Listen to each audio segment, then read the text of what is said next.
18 India में हूं आपके साथ शिवानी पांडे। कोरोना का खतरा अभी नहीं टला है, इसलिए बहुत जरूरी है कि आप लगातार मास्क का इस्तेमाल करते रहें। न्यूज 18 भी अपने दर्शकों से इस बात की अपील करता आया है कि जब भी घर से बाहर निकलें मास्क पहनकर ही निकलें।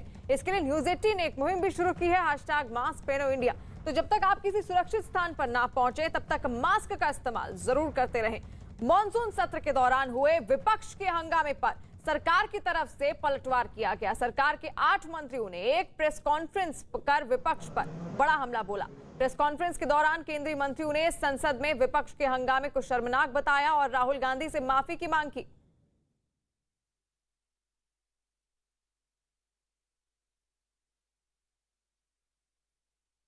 आपको बता दें कि लगातार विपक्ष सदन में हंगामा करता आया है और अब इसको लेकर सरकार ने भी विपक्ष पर जमकर हमला बोला है, जहां पर विपक्ष के 8 मंत्रियों ने आज एक प्रेस कॉन्फ्रेंस की और विपक्ष पर जमकर हमला बोला। प्रेस कॉन्फ्रेंस के दौरान केंद्रीय मंत्रियों ने संसद में विपक्ष के हंगामे को शर्मनाक बताया और साथ ही साथ राहुल गांधी से भी माफी की मांग की है।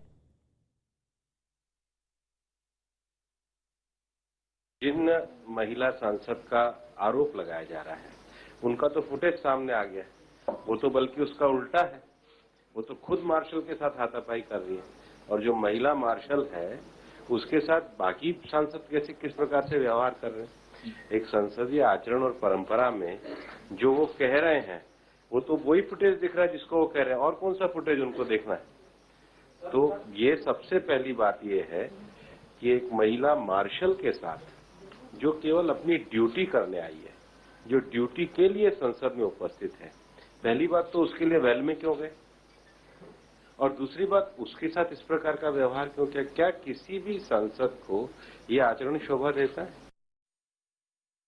खास तौर पे उच्च सदन जो राज्यसभा में जो व्यवहार रहा है विपक्ष का,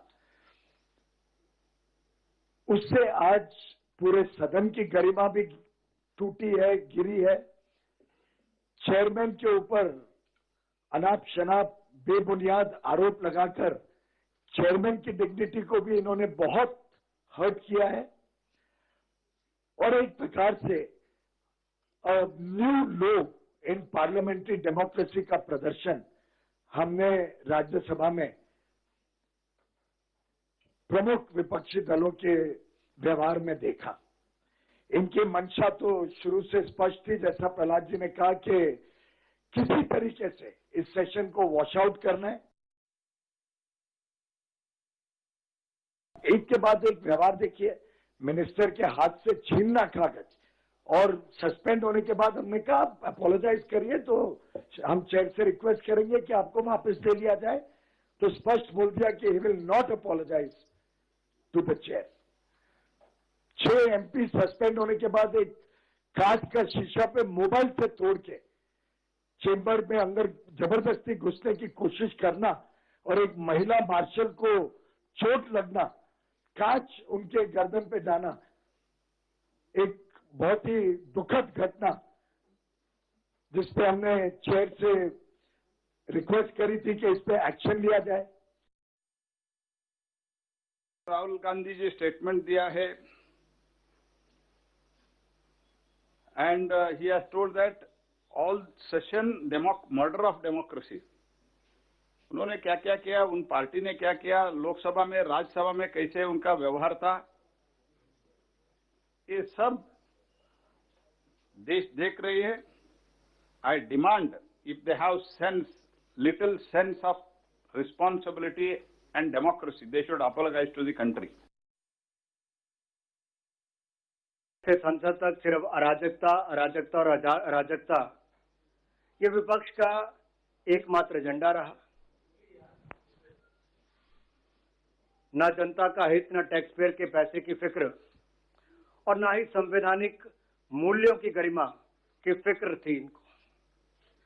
और जो घटा वो बहुत शर्मसार था, निंदनीय था और एक घड़ियालू आंसू बहाने की बजाय इनको तो देश से माफी मांगनी चाहिए। और दिल्ली से विक्रांत यादव हमारे साथ लाइव जुड़े हुए हैं और अरुण सिंह भी हमारे साथ जुड़े हुए हैं। शुरुआत करते हुए विक्रांत जी आपसे, यहाँ पर राज्यसभा की अगर बात की जाए तो लगभग 28% वहां पर कामकाज हुआ। लोकसभा में अगर बात की जाए तो लगभग 22% के आसपास काम हुआ। 96 घंटे में से 74 घंटे ऐसे थे जो बर्बाद हुए। ये जो पैसा बर्बाद हो रहा है, जो समय बर्बाद हो रहा है, आखिर जिम्मेदारी किसकी बनती है? देखिए, अगर विपक्ष से पूछेंगे तो वो कहेगा सरकार की जिम्मेदारी है, सरकार से पूछेंगे तो वो कहते हैं कि विपक्ष की जिम्मेदारी है। लेकिन ये बात हकीकत है कि इस बार का जो मानसून सत्र है बहुत ही छोटा सत्र था। केवल 19 सिटिंग इस मामले इस बार के सत्र में थी, लेकिन उसे भी छोटा करना पड़ा। उसे पहले से ही साइनेडाई किया गया, जबकि 13 तारीख तक सत्र चलना था। निश्चित तौर पर इस बार पहले दिन से विपक्ष जो अपने मुद्दे उठाना चाहता था वो मुद्दे पीछे छूट गए और अचानक से जो पेगासस का मुद्दा आया था, पहले जिस दिन सदन शुरू होना था सोमवार से, तो रविवार की शाम ये मामला सामने आया और उसके बाद विपक्ष की पूरी रणनीति बदल गई। आज सरकार की तरफ से सीधा ये आरोप लगाया गया कि जब विपक्ष के नेता उनके साथ बैठक कर रहे थे तभी विपक्ष ने साफ कर दिया था कि इस बार का सदन पूरा सत्र नहीं चलने दिया जाएगा। और ये रणनीति विपक्ष की साफ दिखाई भी दी। उन्होंने पूरे सत्र के दौरान जो सरकार के विधायी कार्य थे, सरकार को वो किसी तरीके से अपने बिल पारित करवाने पड़े। केवल एक ओबीसी को लेकर के, ओबीसी सूची को लेकर जो संविधान संशोधन विधेयक था, केवल उस विधेयक पर दोनों सदनों में एक ठीक से चर्चा हुई। पूरा हाउस ऑर्डर में दिखाई दिया क्योंकि दोनों तरफ के पक्ष और विपक्ष दोनों उसका समर्थन कर रहे थे। इसके अलावा राज्यसभा में केवल कोविड पर चर्चा हुई जिसमें सदन सुचारू रूप से चल रहा था। इन दो चीजों को अगर छोड़ दें तो केवल और केवल हंगामा ही चलता रहा। और शिवानी, 2-3 चीजों के लिए इस सत्र को हमेशा याद या फिर ये कहा जाएगा कि ऐसी घटनाएं हुई जो शायद पहले नहीं हुई थी। जिस तरीके से टेबल पर चढ़ करके सांसद अपना विरोध कर रहे थे, कागजें किताबें उछाली गई चेयर की तरफ। इसके अलावा मार्शल्स के साथ धक्का मुक्की के आरोप लगे। हालांकि विपक्ष के सांसदों का कहना है कि उनके सांसद के साथ मार्शल्स ने धक्का मुक्की की, लेकिन सरकार ने का कहना है कि जो फुटेज सामने आ रही है उसमें साफ है कि मार्शल से बदतमीजी की गई, उनको धक्का दिया गया। तो कई ऐसी चीजें हुई। कई सांसद, टीएमसी के 6 सांसद एक दिन के लिए सदन से बाहर किए गए। टीएमसी के एक सांसद को मंत्री के हाथ से कागज फेंकने के कारण निलंबित किया गया। तो कई ऐसी ये घटनाएं हुई जिसमें विपक्ष एकदम आक्रामक तरीके से सामने था। और सरकार का एक और सीधा आरोप है कि विपक्ष के नेताओं के अंदर कहीं ना कहीं कंपटीशन आपस में लगा हुआ था। एक पीयूष गोयल केंद्रीय मंत्री ने आज साफ कहा कि आम आदमी पार्टी का एक सांसद मेज पर चढ़ता है तो कांग्रेस के 2 नेता मेज पर चढ़ते हैं क्योंकि पंजाब का चुनाव इन्हें लड़ना है। तो इस तरीके का सरकार का कहना है कि विपक्ष के अंदर एक होड़ लगी हुई थी कि किसी तरीके से वो एक दूसरे से आगे दिखाई दें। बिल्कुल विक्रांत जी, आपने एक बात कही कि ऐसे कई घटनाएं इस मानसून सत्र के दौरान हुई जो याद जरूर रखी जाएंगी और एक दाग जरूर छोड़ जाएंगे। अरुण सिंह भी लगातार हमारे साथ जुड़े हुए हैं। अरुण, सरकार का कहना है कि जो भी ये घटनाएं हुई योजनाबद्ध तरीके से हुई और सरकार ये भी मांग कर रही है कि राहुल गांधी अब माफी मांगे। इस पर अब विपक्ष का क्या कहना है? खासतौर पर अगर कांग्रेस और राहुल गांधी की बात की जाए तो क्या प्रतिक्रिया आ रही है? देखिए, विपक्ष सवेरे से ही इस पूरे मुद्दे पर हमलावर है और विपक्ष ने संसद से लेकर विजय चौक तक मार्च किया। साथ ही साथ ये भी आरोप लगाया कि बाहर के लोगों को राज्यसभा में बुलाया गया था। जो राज्यसभा की सिक्योरिटी के जिम्मेदार वॉच एंड वार्ड के लोग हैं वो नहीं थे, बाहर के लोग थे जिन्होंने महिला सांसदों के साथ धक्का मुक्की की, दुर्व्यवहार किया। सरकार कह रही है जो वीडियो फुटेज उसने जारी किया उस वीडियो फुटेज में साफ दिखाई दे रहा है कि मार्शल के साथ इन महिला सांसदों ने दुर्व्यवहार किया। इस बीच में सच्चाई क्या है? क्योंकि विपक्ष ये कह रहा है कि सिलेक्टेड क्लिप सरकार लीक कर रही है। पूरी कार्यवाही की जो क्लिप है अगर पूरा एक बार से लेकर आखिर तक अगर उसको दिखाया जाए तो स्पष्ट हो जाएगा किस तरह से 150 के आसपास मार्शलों को अंदर बुलाया गया राज्यसभा में और वहां पर विपक्ष के सांसदों के साथ दुर्व्यवहार हुआ। सवाल ये नहीं है कि सवाल इस बार हुआ, सवाल पिछली बार हुआ। आप देखेंगे नजीर, विपक्ष के लोग भी नजीर दे देंगे। जब महिला आरक्षण बिल पास हो रहा था राज्यसभा से, तब आरजेडी के एक सांसद ने, राजनीति प्रसाद उनका नाम था, उन्होंने बिल की कॉपी फाड़ करके असेंबली की तरफ फेंक दी थी। समाजवादी पार्टी के एक सांसद थे कमाल अख्तर, उन्होंने जाकर के वहां माइक को हाथ से मारा, उनके हाथ में चोट लगी, ब्लड निकला, वहां पर उनको एम्बुलेंस से ले जाना पड़ा। भारतीय संसद में इस तरह के क्षण पहले भी आए हैं और इस समय भी आए और आगे भी आते रहेंगे। उसकी वजह क्या? उसकी वजह यह है कि सरकार लगातार इस बात को कोशिश कर रही थी कि विपक्ष के जो मुद्दे हैं, जो विपक्ष अपने तरीके से मुद्दे उठाना चाहता है, जिन नियमों के तहत उठाना चाहता है, उसको कहीं ना कहीं डेविएट कर रही थी सरकार। क्योंकि 267 के तहत अगर वहां पर चर्चा होती तो सरकार की किरकिरी हो सकती थी। राज्यसभा में विपक्ष के सांसद अगर इकट्ठा हो जाते तो चूंकि संख्या बल में बहुत अंतर नहीं है, तो इसलिए सरकार अपने हिसाब से उसकी सदन की कार्यवाही चलाना चाहती थी। विपक्ष अपने हिसाब से वो संदेश देना चाहता था जनता को, खासतौर से किसानों को, कि वो उनके साथ है। कृषि कानूनों की वापसी को लेकर के रोज विरोध करता था, पेगासस को लेकर विरोध करता था, और उसका ये आरोप है कि सरकार उनकी बात सुनती नहीं, उनके मुद्दे पर चर्चा कराती नहीं, उनका माइक बंद कर दिया जाता है। राज्यसभा और लोकसभा टेलीविजन पर उनकी बात को देश की जनता के सामने नहीं रखा जाता। तो तर्क दोनों तरफ से हैं। अब दिक्कत क्या है? दिक्कत जैसा कि आपने जिक्र किया और विक्रांत ने जिक्र किया कि जो टैक्स पेयर्स की मनी है, जिसको लेकर के संसद जब चलती है, करोड़ों रुपए एक घंटे में संसद में खर्च होता है, इतनी सिक्योरिटी होती है, सुरक्षा बल के लोग हैं, तमाम जो अधिकारी हैं, ऑफिसर्स हैं, इसके अलावा वॉच एंड वार्ड के लोग हैं, मीडिया के लोग हैं, तमाम लोग वहां पर रहते हैं। तो जो सरकार का पैसा, टैक्स पेयर्स का पैसा खर्च हो रहा है, जो एक सार्थक बहस होती है, और जो विधेयक पास हुए हैं उन विधेयकों पर चर्चा होती। कई बार विपक्ष की बातें सत्ता पक्ष मानता है और उनको अपने बिल में इनकॉर्पोरेट करता है, वो सब नहीं हो पाया, और उसके लिए सदन की ये जो कार्यवाही थी निश्चित रूप से याद रखी जाए। बिल्कुल, तर्क दोनों तरफ से है, लेकिन सवाल यही है कि आखिर जो टैक्स पेयर्स का पैसा है वो क्यों बर्बाद किया जा रहा है, उसकी जिम्मेदारी किसकी? आप दोनों बने रहिए हमारे साथ। और इससे पहले एक दिन पहले ही राज्यसभा में हुए हंगामे को लेकर संसदीय कार्य मंत्री प्रहलाद जोशी, सदन के नेता पीयूष गोयल और उपनेता मुख्तार अब्बास नकवी समेत बीजेपी के कुछ सांसदों ने सभापति वेंकैया नायडू से मुलाकात की। बीजेपी ने विपक्ष पर अराजकता फैलाने का आरोप लगाते हुए कार्रवाई की मांग की। वहीं विपक्ष के नेता भी हंगामे के मुद्दे पर राज्यसभा के सभापति वेंकैया नायडू से मिले। विपक्ष ने राज्यसभा में महिला सांसदों से बदसलूकी का आरोप लगाया।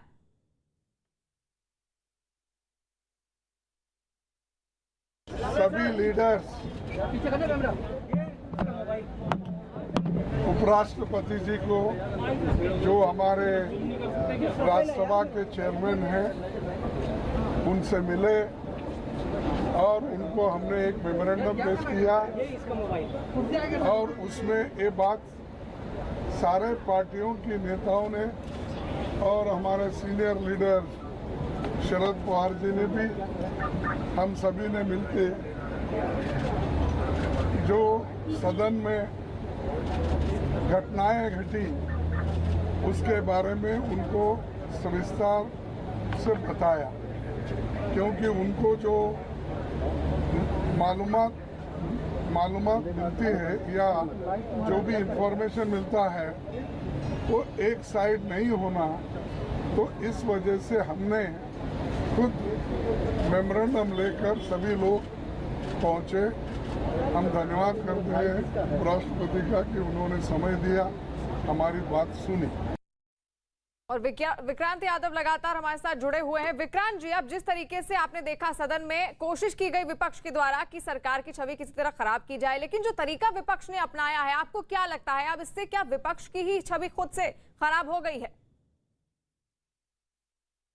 देखिए, बिल्कुल सरकार का साफ ये कहना है कि अगर इस बार के संसद सत्र में, क्योंकि बिलों पर बिल पास तो हुए, लेकिन बिल पर अगर चर्चा होती और विपक्ष के कुछ सकारात्मक सुझाव सामने आते तो हो सकता है कि जनता की बातें और ज्यादा मजबूत तरीके से सामने आती, लेकिन ऐसा नहीं हो पाया। इस बार के संसद सत्र में सभी को उम्मीद थी कि किसानों के मुद्दे पर, कोविड एक इतना बड़ा संकट से देश बाहर निकला था, कोविड की दूसरी लहर को लेकर के लगातार सवाल उठ रहे थे, उस पर चर्चा नहीं हो पाई। सरकार का यह कहना है कि 9 तारीख को किसानों के मुद्दे पर चर्चा की बात की गई थी, वो चर्चा नहीं हो पाई क्योंकि विपक्ष उसमें भी शामिल नहीं हुआ। और राज्यसभा में अपने ये भी देखा कि सभापति की तरफ से ये कहा गया कि किसानों के मुद्दे पर जब चर्चा की बात आई तब भी आप सदन शांत नहीं हो रहा, तो ये साफ दिखाता था, सरकार का कहना है कि विपक्ष एक खास रणनीति के तहत काम कर रहा था और वो रणनीति उसने पहले दिन से लेकर के आखिरी दिन, सदन के आखिरी दिन तक उसे जारी रखा। और सदन को छोटा करने के मामले में भी सरकार का ये साफ कहना है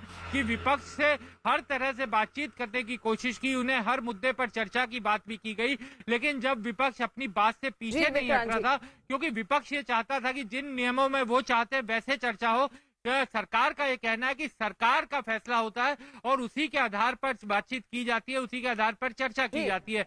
तो ये पूरा सदन ये कह सकते हैं कि कई ऐसे मौके थे जिसके कारण विपक्ष पहले से एक मन बनाए हुए था कि इस बार के संसद के सत्र में अपने मुद्दों को वो जोरदार तरीके से उठाएगा। बिल्कुल, यहाँ सरकार का भी ये कहना है कि हमने विपक्ष से बातचीत करने की कोशिश की, विपक्ष का भी यही कहना है लेकिन कोई भी जिम्मेदारी उठाने को तैयार नहीं है। वहीं आज मॉनसून सत्र के दौरान संसद में सरकार के रुख के विरोध में आज विपक्षी दलों ने संसद भवन से विजय चौक तक पैदल मार्च किया। विजय चौक पहुंचकर विपक्ष ने प्रदर्शन भी किया। इससे पहले प्रदर्शन की रणनीति तैयार करने के लिए विपक्ष ने संसद भवन में राज्यसभा के विपक्ष के नेता मल्लिकार्जुन खड़गे के दफ्तर में एक बैठक भी की। न्यूज 18 के अरुण सिंह की खबर है कि बीएसपी के सांसद इस बैठक में शामिल नहीं हुए। विपक्ष का आरोप है कि एक दिन पहले राज्यसभा में ओबीसी बिल पर चर्चा के दौरान मार्शलों ने विपक्ष की महिला सांसदों से बदसलूकी की और हालांकि सरकार ने विपक्ष के आरोपों को गलत बताया और कहा कि विपक्ष के सांसदों ने मार्शलों से गलत व्यवहार किया।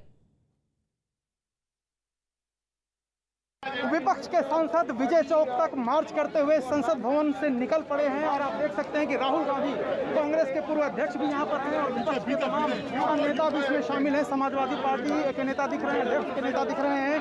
तो एक तरह से अगर आप देखें यहाँ पर तो कांग्रेस पार्टी के जो तमाम नेता हैं वो विजय चौक जा रहे हैं और वहां जाकर के ये विरोध प्रदर्शन करेंगे जो कल राज्यसभा में हुआ था, उसको लेकर के नेता विरोध प्रदर्शन कर रहे हैं। पहली बार राज्यसभा में सांसदों की पिटाई की गई है। बाहर से लोगों को बुलाकर नीली वर्दी में डालकर सांसदों को धक्का मुक्की मारपीट की गई। और आप ये सवाल पूछ रहे हो कि स्पीकर को दुख हो रहा है, वाइस चेयरमैन को दुख हो रहा है। चेयरमैन की क्या जिम्मेदारी है? चेयरमैन की जिम्मेदारी हाउस को चलाने की है।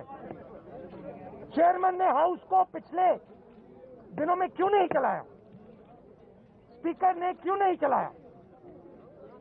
जो विपक्ष के दिल में बात है वो हम क्यों नहीं रख सकते हैं? और अरुण सिंह लगातार हमारे साथ लाइव जुड़े हुए हैं। अरुण, यहाँ पर अगर एक और चीज देखी जाए तो विपक्ष ने भी खूब कोशिश की, खासतौर पर राहुल गांधी ने खूब कोशिश की कि विपक्ष को एकजुट किया जा सके, लेकिन कभी टीएमसी नहीं मानती, कभी आम आदमी पार्टी नहीं मानती, कभी बीएसपी नहीं मानती। तो ये जो कोशिश की गई ये कितनी कामयाब रही इस पूरे मॉनसून सत्र में? देखिए, दो बातें हुई। पहली बात तो कि राहुल गांधी के नेतृत्व को लेकर के विपक्ष के कई दल हैं, ममता बनर्जी, शरद पवार, मुलायम सिंह यादव, उनको कई सवाल हैं उनके जहन में, उनके मन में। और कपिल सिब्बल के घर हाल ही में एक डिनर पे जो इन पार्टियों के नेता बैठे थे वहां पर भी उन्होंने राहुल गांधी के नेतृत्व को लेकर के कई बातें कही हैं और कई सवाल उठाए हैं। और यही वजह है कि राहुल गांधी ने खुद को और ज्यादा खोल करके विपक्ष की बैठकों में जाना शुरू किया ताकि उनकी स्वीकार्यता बढ़े, विपक्ष के नेताओं से मेल जोल बढ़े। आप देखिए, संसद भवन के अंदर जब भी राज्यसभा और लोकसभा के फ्लोर लीडर्स की बैठक होती है तो राहुल गांधी फ्लोर लीडर नहीं है, फिर भी उन बैठकों में वो जाते हैं और लगातार जा रहे हैं। जितने भी प्रदर्शन होते हैं विपक्ष को इकट्ठा लाने की कोशिश वो करते हैं, लेकिन दो दल ऐसे हैं जो राहुल गांधी के पीछे रैली करने को तैयार नहीं है। उसमें एक है टीएमसी, तृणमूल कांग्रेस, जो ममता बनर्जी की पार्टी है, और उसके नेता खुल के कहते हैं कि सोनिया गांधी के बुलावे पर तो वो जाएंगे, लेकिन राहुल गांधी के बुलावे पर उनको नहीं जाना है। वो उनके पीछे रैली करते नजर नहीं आ रहे हैं। उसकी कई वजह है। ममता बनर्जी की प्रधानमंत्री पद को लेकर के अपनी महत्वाकांक्षाएं हैं, राहुल गांधी की अपनी महत्वाकांक्षा, शरद पवार की अपनी है। लेकिन आज की जो बैठक हुई थी मल्लिकार्जुन खड़गे के कमरे में, उसमें दो दल नहीं आए थे। एक तो तृणमूल कांग्रेस का भी कोई नुमाइंदा नहीं पहुंचा था और बहुजन समाज पार्टी का भी कोई नुमाइंदा नहीं पहुंचा था। आम आदमी पार्टी बैठक खत्म होने की कगार पर थी, तब उसके नेता संजय सिंह वहां पहुंचे थे। लेकिन जब मार्च हुआ तो उसमें बीएसपी भी नहीं थी, तृणमूल कांग्रेस भी नहीं थी, और आम आदमी पार्टी ने भी कहा कि वो पिछलग्गू पार्टी नहीं दिखना चाहते। क्यों? आम आदमी पार्टी की लड़ाई पंजाब में कांग्रेस से है, आम आदमी पार्टी की लड़ाई दिल्ली में कांग्रेस से है, इसलिए सबके अपने हित हैं। लेकिन 2024 की जब बड़ी लड़ाई होगी तब तक क्या ये नेता राहुल गांधी के साथ आएंगे, उनके पीछे चलने को तैयार होंगे, ये देखने वाली बात होगी। क्योंकि कांग्रेस को ही अभी ये तय करना है कि कांग्रेस की सबसे बड़ी नेता सोनिया गांधी है या राहुल गांधी है। राहुल गांधी पूर्व अध्यक्ष है, सोनिया गांधी इस समय अंतरिम अध्यक्ष हैं। तो सोनिया गांधी ने भी 20 तारीख को एक बैठक बुलाई है जिसमें विपक्ष के तमाम बड़े चेहरों को शामिल करने की जद्दोजहद चल रही है। उसमें 3 मुख्यमंत्रियों को भी, उद्धव ठाकरे, जहां गठबंधन की सरकारें चल रही, उद्धव ठाकरे, स्टालिन, और जो तीसरी मुख्यमंत्री ममता बनर्जी, उनको एक पेज पर, एक मंच पर लाने की कोशिश कांग्रेस कर रही, ताकि ये संदेश जाए कि ये जो एकता सदन के अंदर थी वही एकता सड़कों पर है, वही एकता 2024 के पहले रहेगी।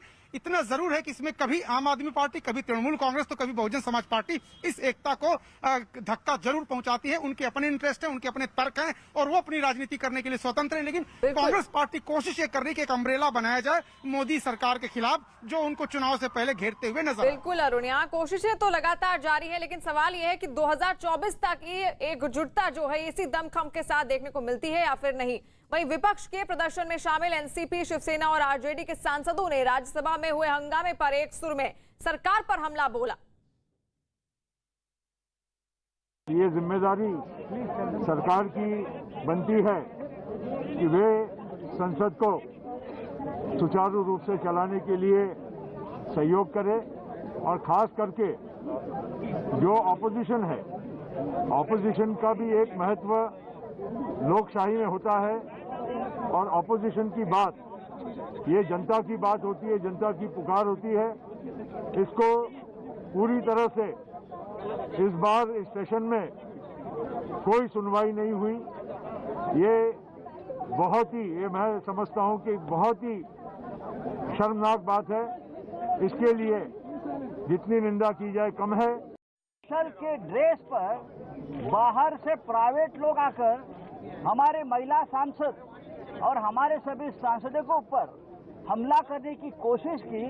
मुझे लगा ये मार्शल नहीं थे, मार्शल लॉ लगाया था राज्यसभा में और पार्लियामेंट में। हमने इस प्रकार से जो लोग खड़े थे तो मैंने तो बोला कि मुझे लगता है कि मैं पाकिस्तान बॉर्डर पे खड़ा हूँ और हमें रोका जा रहा है अंदर जाने से। पड़ोसी मुल्कों के बारे में मार्शल लॉ सुनते थे। कल हमने अपनी आंखों से मार्शल लॉ जैसी परिस्थितियां संसद के अंदर देखी। इंश्योरेंस बिल पार्लियामेंट ने पास नहीं किया, मार्शल लॉ ने पास किया है। हम महंगाई का मुद्दा उठाना चाहते थे। देश की सत्ता प्रतिष्ठान का अहंकार और गुरूर सामने आ रहा था। इसलिए राष्ट्रीय जनता दल की ओर से हमारा मानना है कि जब संसद को आवारा बना दिया जाए, लोहिया जी कहते थे, तो सड़कों को रोशन करना होगा। और अरुण सिंह लगातार हमारे साथ लाइव जुड़े हुए हैं। अरुण, जिस तरह की तस्वीरें पूरे संसद से सामने आई, जहां पर जनता का भरोसा है जिस सदन पर, और इस तरह की तस्वीरें वहां से सामने आना, क्या संदेश जाएगा जनता को, जहां पर उसके खुद जनप्रतिनिधि क्या कर रहे हैं वो जनता खुद देख रही है? देखिए शिवानी, बड़ी बात यह है कि सत्ता पक्ष और विपक्ष के बीच भरोसे की कमी है, विश्वास की कमी है। विपक्ष ये कहता है कि जब बिजनेस एडवाइजरी कमेटी की बैठक होती है, सरकार जिन बिलों को लाने की बात करती है, बाद में सप्लीमेंट्री बिल्स उसमें जोड़ दिए जाते हैं दोपहर में, यानी जो बात होती है उससे सरकार मुकर जाती है। विपक्ष ये कह रहा है कि उन्होंने किसान आंदोलन पर चर्चा की मांग की थी, ध्यानाकर्षण प्रस्ताव दिया था, उन्होंने कृषि कानूनों को वापस लेने की बात कही थी, लेकिन सरकार ने जो चर्चा की अनुमति दी या चेयर की तरफ से सरकार जो अनुमति मिली उसमें था कृषि की समस्याएं और उसका समाधान। यह बहुत ही वास्ट सब्जेक्ट है, इसका किसान आंदोलन या फिर कृषि कानूनों से कोई लेना देना नहीं, ये विपक्ष कहता था। सरकार ये कह रही है कि आप डिक्टेट नहीं कर सकते चेयर को, चेयर का अपना विजडम होता है, उसका अपना अधिकार होता है, उसकी अपनी मति होती है, उसके हिसाब से वो फैसले लेता। विपक्ष ये नहीं डिक्टेट कर सकता कि इसी नियम के तहत हम चर्चा कराएंगे। मतलब दोनों के बीच संवाद की कमी, दोनों के बीच भरोसे की कमी, और जब ये कमी होती है तो संसद की कार्यवाही ठीक ढंग से नहीं चलती। कई बार पहले भी देखा गया, ताबूत घोटाले से लेकर के, और कई ऐसे मामले आए संसद में जब संसद कई दिनों तक ठप रही है। पूरा का पूरा सत्र भी, एक आध बार ऐसा हुआ है भारतीय इतिहास में, संसदीय प्रक्रिया के इतिहास में, कि वो पूरा सत्र धुल गया है। ये सत्र भी एक तरह से आप कह सकते हैं कि धुल गया। लेकिन ये भी बात सही है कि सरकार ने इसी हो हल्ले के बीच बिल भी पास करा, अपने विधायी कार्य भी पूरे किए, जिसको विपक्ष कह रहा जबरदस्ती कराए। सरकार कह रही कि हम तो बिल पास कराना चाहते थे, विपक्ष बोल नहीं रहा था, विपक्ष सहयोग नहीं दे रहा था। तो निश्चित रूप से अगर एक कॉमन मैन की तरह से, एक भारतवासी की तरह से संसद की कार्रवाई आप देखेंगे, हम देखेंगे, तो हमें दुख होगा। क्यों? दोनों तरफ से चिल्लाहट चल रही है, दोनों तरफ से हंगामा चल रहा है। कोई सदन की तरफ कॉपी फेंक रहा है, कोई रूल बुक फेंक रहा है, कोई प्ले कार्ड लेके आ रहा है, लेकिन दोनों के अपने तर्क हैं। वो कहते हैं कि हमारी बात सुनी नहीं जाती, हमारे पास कोई जरिया नहीं है। सरकार कहती है कि आपकी बात सुनी जाएगी, लेकिन आप अपने मन की बात नहीं सुना सकते। यहाँ संसद में जब अध्यक्ष हैं, लोकसभा में या राज्यसभा में सभापति हैं, उनके नियम कानून कायदे और रूल बुक के हिसाब से होगा।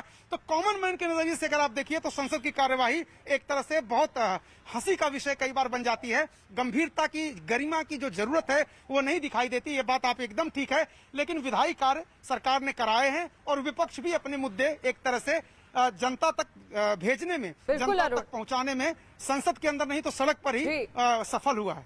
बिल्कुल, अगर जनता की बात की जाए तो जनता ये तस्वीर देखकर जरूर दुखी हुई होगी और ये अपेक्षा उन्होंने नहीं की होगी। बहुत शुक्रिया अरुण। वहीं केंद्रीय मंत्री मुख्तार अब्बास नकवी ने विपक्ष के प्रदर्शन पर क्या कहा, आइए आपको सुनाते हैं। हमारे साथ हैं केंद्रीय मंत्री मुख्तार अब्बास नकवी जी। सर, एक तो बड़ा आरोप विपक्ष लगा रहा है कि महिला सांसदों के साथ मार्शल्स ने बदसलूकी की अंदर राज्यसभा के। देखिए, संसद के अंदर पॉलिटिकल प्रदूषण का जो पाप किया है और सड़क पर प्रदर्शन का पाखंड करके और पूरे के पूरे जो इन्होंने पाप किया है उसको उस पर जो है पर्दा डालने की कोशिश है। जिस तरह की घटना, जिस तरह का अपराध, जिस तरह की उद्दंडता, जिस तरह की अराजकता इन्होंने संसद के अंदर की है वो संसदीय इतिहास में आज तक नहीं देखी गई। उस पर शर्मिंदा होने के बजाय चोरी और सीनाजोरी कर रहे हैं। सर, एक और आरोप लगा रहे हैं कि संसद में भी नहीं बोलने देते और अब ट्विटर पर भी दबाव डालकर उनके ट्विटर अकाउंट बंद करवा। ये बोलेंगे तब जब डोलना बंद करेंगे। ये तो संसद में डोलते हैं, डांस करते हैं, बोलते तो है नहीं। लेकिन ट्विटर पे एक फोटो डाली गई थी सर, एक बच्ची की, ये तो बिल्कुल गैर कानूनी था। इनके खिलाफ तो कार्रवाई, कड़ी से कड़ी कानूनी कार्रवाई होनी चाहिए। विपक्ष के प्रदर्शन में शामिल शिवसेना सांसद संजय राउत ने राज्यसभा में हुए हंगामे पर क्या कहा है, वो भी सुनिए। शिवसेना के वरिष्ठ नेता और सांसद संजय राउत इस वक्त हमारे साथ है। सदन स्थगित हो गया। हंगामे में क्या ऐसी बात थी जिसका आप लोग इतना विरोध कर रहे, क्या आपको लगा सर? सरकार को पूछो, जनरल इंश्योरेंस का बिल है जिसको पूरा देश में विरोध हो रहा है, कर्मचारियों का विरोध है, सबका विरोध है। हमने कहा कि आज उसके ऊपर चर्चा मत रखिए, कल हम बात करेंगे। ओबीसी का बिल बहुत शांतिपूर्ण ढंग से पास, घंटे चर्चा किया, मेजॉरिटी से पास किया, लेकिन सरकार की अपनी जिद पर अड़ना होता है तो हम क्या करें। लेकिन आपने पहले भी बीजेपी के साथ थे तो विरोध किया था, इस बार क्या ऐसी बात थी? मार्शल को लेकर आपकी शिकायत है, आप कह रहे कि पाकिस्तान की तरह माहौल था। तो लगा जिस तरह से मार्शल लाकर खड़े किए थे पूरी फौज, वो मार्शल कम थे उसमें, और बाहर से लोग ड्रेस पहनकर अंदर लाए। पाकिस्तान का जिक्र किया आपने? जी हाँ, मुझे लगा कि मैं पाकिस्तान के बॉर्डर पे खड़ा हूँ, हमको बाहर छोड़ते नहीं थे अंदर, हमको चेयरमैन साहब से मिलने जाना था, रोक कर रखा था। हमसे बातचीत करने के लिए धन्यवाद। तो ये थे हमारे साथ संजय राउत, कैमरा पर्सन अनिल सूद के साथ नीरज कुमार, न्यूज़ 18 इंडिया। सुनते हैं विपक्ष के प्रदर्शन पर बीजेपी नेता संबित पात्रा ने क्या कहा। जिस प्रकार का व्यवहार आज कांग्रेस पार्टी और कुछ और ऑपोजिशन पार्टी सड़क पर उतरकर कर रही हैं, एक बात तो स्पष्ट है, सदन के अंदर जिस प्रकार संसद को सड़क बनाने की चेष्टा की गई, जिस प्रकार अराजकता संसद के अंदर इन ऑपोजिशन पार्टीज ने और खास करके राहुल गांधी जी के नेतृत्व में कांग्रेस पार्टी ने दिखाया है, पूरा देश शर्मसार हुआ है, लोकतंत्र शर्मसार हुआ है। केवल आदरणीय वेंकैया नायडू जी नहीं रोए हैं, मैं तो कहूंगा लोकतंत्र का हनन हुआ है और लोकतंत्र रोई है। वहीं राज्यसभा में विपक्ष के हंगामे पर आम आदमी पार्टी के सांसद संजय सिंह ने क्या कहा, वो भी सुनिए। हमारे साथ बात करने के लिए मौजूद हैं आम आदमी पार्टी के सांसद संजय सिंह जी। संजय जी, मानसून सत्र समाप्त हो गया, लेकिन इस बार सबसे ज्यादा चर्चा में आप रहे।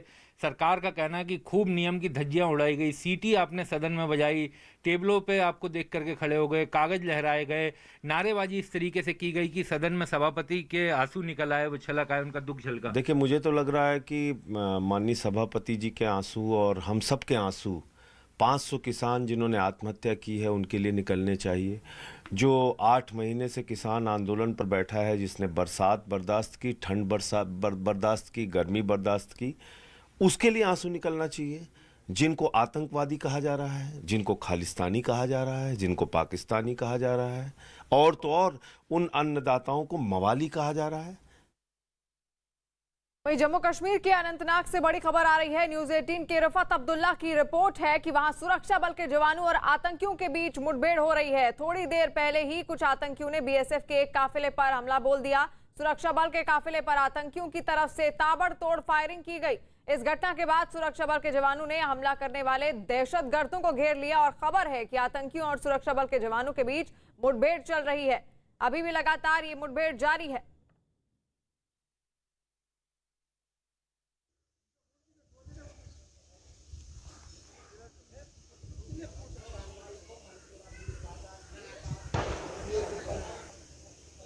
तो आपको बता दें कि अनंतनाग के जम्मू कश्मीर के अनंतनाग से तस्वीर आप देख रहे हैं, जहां पर अभी भी लगातार सुरक्षा बलों और आतंकियों के बीच मुठभेड़ जारी है। इससे पहले ये कहा जा रहा था कि जवानों और आतंकियों के बीच मुठभेड़ हुई। थोड़ी देर पहले ही कुछ आतंकियों ने बीएसएफ के एक काफिले पर हमला बोल दिया। सुरक्षा बल के काफिले पर आतंकियों की तरफ से ताबड़तोड़ फायरिंग की गई, जिसके बाद सुरक्षा बल अलर्ट हो गए और इस घटना के बाद सुरक्षा बल के जवानों ने हमला करने वाले दहशतगर्दों को घेर लिया और खबर है कि आतंकियों और सुरक्षा बल के जवानों के बीच मुठभेड़ जारी है। अभी भी लगातार ये मुठभेड़ हो रही है और आप देख सकते हैं किस तरह वहां पर सुरक्षाकर्मी अभी भी तैनात हैं और पूरे इलाके को अलर्ट पर कर दिया गया है। गोलियों की आवाज आप सुन सकते हैं। रिफत लगातार हमारे साथ लाइव जुड़े हुए हैं। रिफत, अब क्या अपडेट आ रही है इस पूरी मुठभेड़ को लेकर? क्या कोई आतंकी पकड़े गए हैं? देखिए, लगातार मुठभेड़ जारी है। जिस तरीके से आपको मालूम है कि आज दोपहर के बाद जो है एक फायरिंग हुई, मिलिटेंटों ने फायरिंग की बीएसएफ की कॉन्वॉय पे और फौरन कॉर्डन सर्च ऑपरेशन लॉन्च किया बीएसएफ ने। सीआरपीएफ, पुलिस और आर्मी भी इस कॉर्डन में जुड़ गई क्योंकि हाईवे है, national highway, Jammu Srinagar national highway, Mir बाजार के करीब ये वाक़ा हुआ। और उसके बाद जब गिरा गया इस पूरे इलाके को तो उसमें ये मिलिटेंट जो है 2 मिलिटेंट बताए जा रहे हैं, एक बिल्डिंग में घुसे और उस बिल्डिंग का कॉर्डन किया गया। अभी उनके साथ लगातार मुठभेड़ जारी है। आपको मालूम है कि 15 अगस्त की तकरीब होनी है, उस सिलसिले में भी सिक्योरिटी के सख्त इंतजाम किए गए हैं। और हाईवे पे वैसे ही आर्मी और सीआरपीएफ की आरओपी यानी रोड ओपनिंग पार्टी रहती है जो कॉन्वॉय को क्लियरेंस देती है, तो वो वहां पे मौजूद थे। यही वजह है कि फौरन कॉर्डन सर्च ऑपरेशन इस एरिया में लॉन्च किया गया, जिसमें ये 2 मिलिटेंट जो हैं कॉर्डन में फंसे हैं, बिल्डिंग में फंसे हुए हैं, उनके साथ लगातार मुठभेड़ जारी है। हाईवे है जम्मू श्रीनगर नेशनल राष्ट्रीय राजमार्ग और यहाँ पे इस वक्त जो है ट्रैफिक को रोक दिया गया है, ट्रैफिक को बंद कर दिया गया और ये ऑपरेशन इस वक्त जारी है।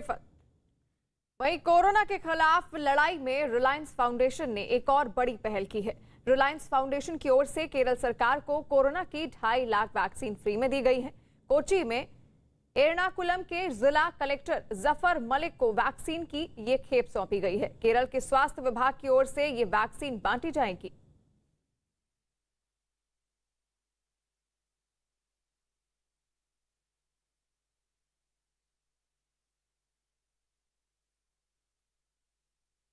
तो आपको बता दें कि कोरोना के खिलाफ लड़ाई में रिलायंस फाउंडेशन ने एक और बड़ी पहल की है। रिलायंस फाउंडेशन की ओर से केरल सरकार को कोरोना की 2.5 लाख वैक्सीन फ्री में दी गई है। कोची के एर्नाकुलम के जिला कलेक्टर जफर मलिक को वैक्सीन की ये खेप सौंपी गई है और केरल के स्वास्थ्य विभाग की ओर से ये वैक्सीन अब बांटी जाएंगी।